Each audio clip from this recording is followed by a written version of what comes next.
Listen, I had 107,000 people in New Jersey. You didn't report it. I'm so glad you asked. What did she have yesterday? 2,000 people? If I ever had 2,000 people, you'd say my campaign is finished. It's so dishonest, the press. To fact check there, so we're just going to run through things here. He talked about how there's a constitutional issue for how Kamala Harris was chosen by the Democratic Party. That's not true. The Constitution doesn't govern how the party selects its candidates. There are a number of other things, and that includes the crowd size, which he told a lie about of Kamala Harris. Which clearly is getting at him because he stayed on crowd size for a long time. Jeff Zeleny is back here with us. You were at the rally yesterday in Detroit. You've been to many Trump rallies. This is something that is bothering him, and he felt the need to exaggerate and lie about it. Oh, that's gonna hurt! I'm just going to say it, right? This might have been his worst press conference, or at least top 5, alongside, encouraging people in the middle of a global pandemic to inject bleach. And then I see the disinfectant where it knocks it out in a minute, 1 minute. And is there a way we can do something like that by injection? And, both citing fascism. This was top tier Trump after dark. Unhinged, incoherent, batshit, shouldn't be allowed to run a PTA meeting, never mind the country. Insane. Okay. Mr. President, you have not had a public campaign event for nearly a week now. Tomorrow you'll be in Montana, which is not a swing state. Some of your allies have expressed concern that you're not taking this race seriously, particularly at a time where there is enthusiasm on the other side. Why haven't you been campaigning this week? Because I'm leading by a lot, and because I'm letting their convention go through. And I am campaigning a lot. I'm doing tremendous amounts of taping here. And with a presser this unhinged, there was a fact check coming. No, I think the people that, if you look at January 6th, which a lot of people aren't talking about very much, I think those people were treated very harshly. To fact check there, so we're just going to run through things here. He said that Kamala Harris is not in favor of giving Israel weapons. She made it very clear, her campaign did this morning, that she is not in favor of an arms embargo of Israel. He said that no one died on January 6th. People were killed. We know that. Ashley Babbitt, 3 others died from medical emergencies. One officer died immediately after, having been pepper sprayed in the day following. There were 4 officers who died of suicide in the months after. He talked about how there's a constitutional issue for how Kamala Harris was chosen by the Democratic Party. That's not true. The Constitution doesn't govern how the party selects its candidates. He also talked about the border. He said 20 million people over the border. That's grossly exaggerated. He could have just gone with the actual number. It's not a great number. He chose 20 million. But actually, crossings are down for the last 4 months, the lowest they've been in 3 years since the president signed his executive order. He certainly did not mention that. That is not the picture that he painted. And he also said that in Afghanistan, there had been no deaths in the 18 months before the withdrawal, that no one was even shot at.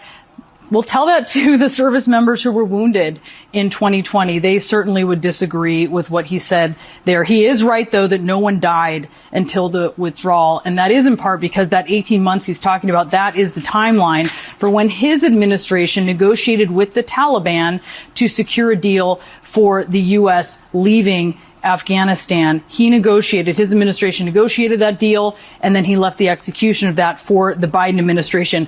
Yes, the withdrawal turned out to be a debacle. Critics of the deal also say the deal was a debacle. There are a number of other things, and that includes the crowd size, which he told a lie about of Kamala Harris. And in the most stark of contrasts, Kamala Harris was also speaking in front of the camera at roughly the same time, providing one of the best split screens showcasing the difference between both, or at least the best one we've seen since both their rallies were assembled side by side, sending the former man-child-in-chief into complete disarray. Oh, give me a break. Listen, I had 107,000 people in New Jersey. You didn't report it. I'm so glad you asked. What did she have yesterday? 2,000 people? Trump was complaining that an estimated 10,000 people were at Harris's event that she had there a few days before. I should note they were hosting their rallies in the exact same arenas. I should as these are happening side by side. You can see both of the images here. Well, I mean, it obviously bothers him. I mean, let's keep in mind, I sat through his inauguration, and it was a pretty empty mall in the Capitol. Nothing wrong with that because people didn't want to travel from super far away, but he was obsessed with that for 4 years in office. And I mean, while Trump held an emergency press conference in a desperate attempt to shift the momentum in his favor, Vice President Kamala Harris and her choice for VP Tim Walz spoke with UAW members in Michigan after receiving their endorsement. And in a telling moment, the Democratic frontrunner spoke about freedom of choice, while the Republican frontrunner celebrated his role in overturning Roe and pretended to know that there was an upcoming abortion referendum in Florida. So I think the abortion issue has been very much tempered down, and I've answered, I think, very well in the debate, and it seems to be much less of an issue, especially for those where they have the exceptions, as you know. And I think it's when I look for 52 years, they wanted to bring abortion back to the states. They wanted to get rid of Roe v. Wade. And that's Democrats, Republicans, and independents, and everybody. Balance. And then the outcome will be fair. And isn't that what we're talking about in this here election? Yes. We're saying we just want fairness. We want dignity for all people. We want to recognize the right all people have to freedom and liberty to make choices, especially those that are about heart and home, and not have their government telling them what to do. Our campaign is about saying we trust the people. That's right. Yeah. We see the people. We know the people. You know, one of the things I love about our country? We are a nation of people who believe in those ideals that were foundational to what made us so special as a nation. We believe in those ideals. And the sisters and brothers of labor have always fought for those ideals. Always fought for those ideals. And we know we are a work in progress. We haven't yet quite reached all of those ideals, but we will die trying because we love our country and we believe in who we are. And that's what our campaign is about. We love our country. We believe in our country. We believe in each other. We believe in the collective. We're not falling for these folks who are trying to divide us, trying to separate us, trying to pull us apart. That's not where the strength lies. And there is that.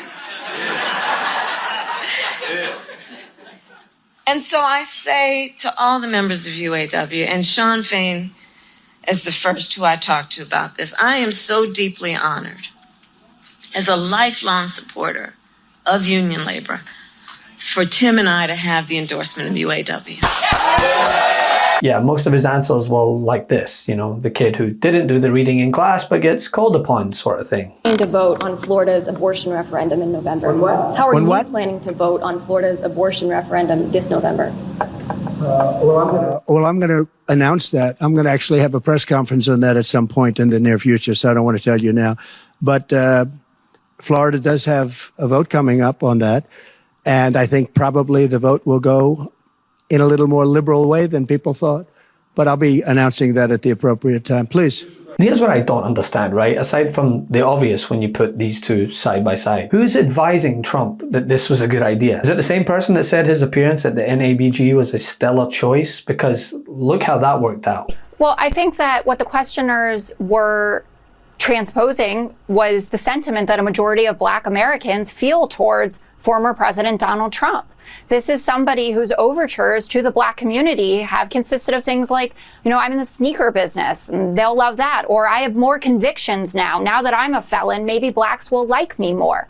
So I understand the standoffishness, and I think it's great that he went and did it and that people could see it unfiltered, how he actually thinks about these issues, how he thinks about his own record, how he talks about other Black Americans. That's all crucial for this audience to see. To me, it reeks of desperation, and it's as clear as a 2 a.m. Truth social post. He's well aware of this momentum shift, the crowd size difference, the energy, the difference in VP choice, and he just can't handle it. We're witnessing a campaign circling the drain. I truly believe that. And akin to how Republicans got here in the first place, they can only stand by and watch. I mean, ever since Trump won in 2016, he's taken the Republican Party on a constant nosedive, losing election after election, but still they failed to reflect, and much like Trump himself, just doubled down on the crazy. So make no mistake, this will continue, and maybe the best, worst press conference from the former president is still to come. Love this video? Make sure you stay up to date on the latest breaking news and all things Midas by signing up to the MeidasTouch newsletter at MeidasTouch.com/newsletter.